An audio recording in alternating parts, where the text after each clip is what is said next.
This week, we learned of the first confirmed coronavirus case in Strafford, a woman who is part of our wider church community.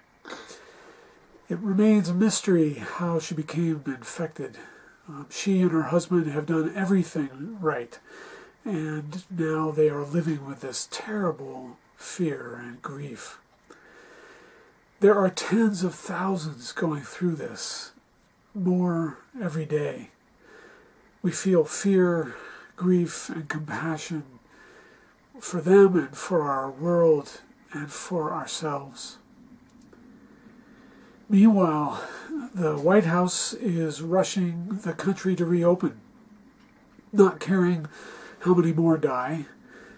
And Strafford's emergency management director is reminding us of the devastation that came when the nation reopened too soon in the midst of the 1918 Spanish flu.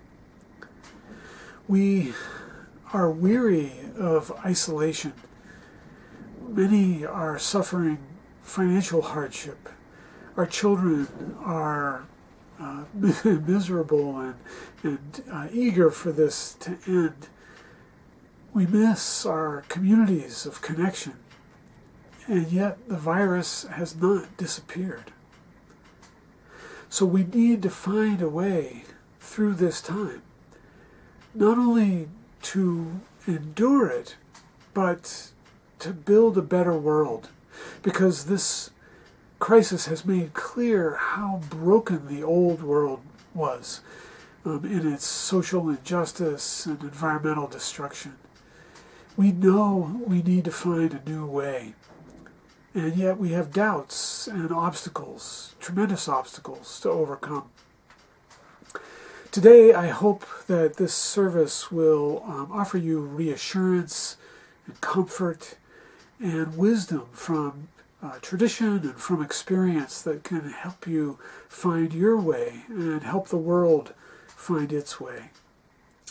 The first source we turn to is the 84th Psalm, which begins, "How lovely is your dwelling place, O God of hosts. My soul longs, indeed it faints, for the courts of my Lord." Scholars hear in this the echo of exile, the exile of the people of Israel. Hear it in that longing. From the time when the temple had been destroyed, their homes and farms put to the torch, and most of the population carried off in captivity to Babylon. Since then, since this psalm was written, many have turned to it at the worst of times and found comfort. It says to the hurting, "Even the sparrow finds a home, and the swallow a nest for herself, where she may lay her young at your altars, O God. Happy are those who live in your house, ever singing your praise.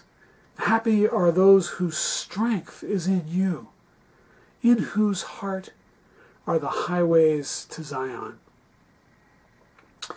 So we may be traveling through the worst of times, but if we are turning to God in our hearts, then every step we take is on the highway to Zion. Every step leads to the realm of God's love on earth, no matter how hard things are around us.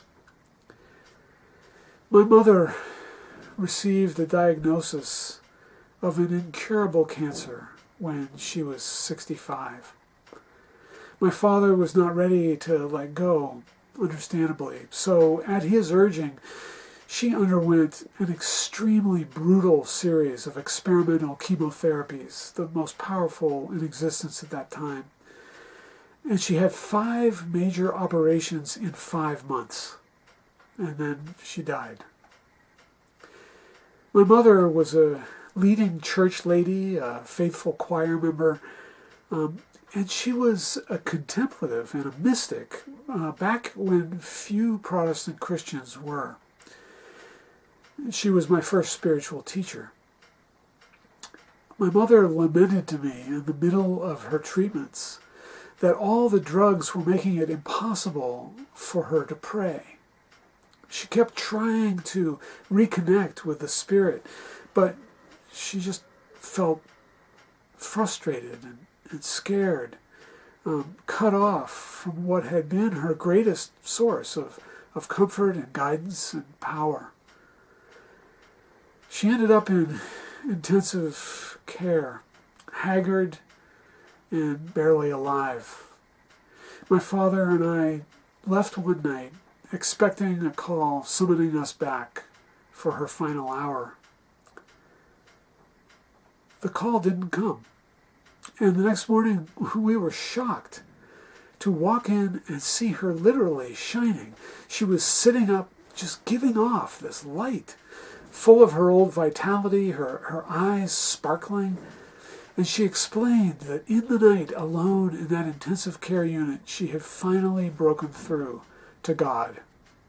And she had seen a vision of Christ taking from her all her selfish attachment to this world. She was free, she said. She was healed. She was ready to live a new life. And in fact, she did. The next 3 weeks were just amazing. I would come in to find nurses having these deep conversations with her, moved to tears or radiant with light that she had helped them find. The love streaming from her did not diminish even in the hour of her death. She was beaming it out to her family gathered around her. She had found her way through the worst.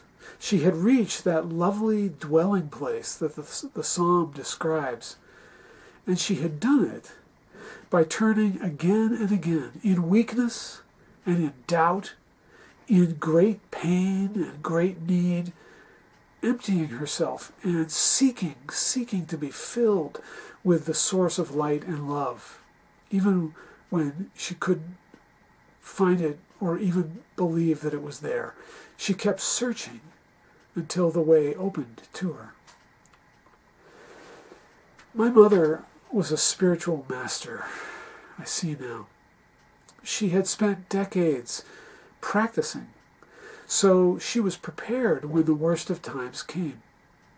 She had used her smaller challenges throughout her life as opportunities to learn the sacred way, letting go and self-emptying little by little, turning each time toward the source of love and light. Jesus said, "I am the way," in a gospel that my mother loved, and she was following his way, and it led where he said it would. It led to an experience of oneness with God.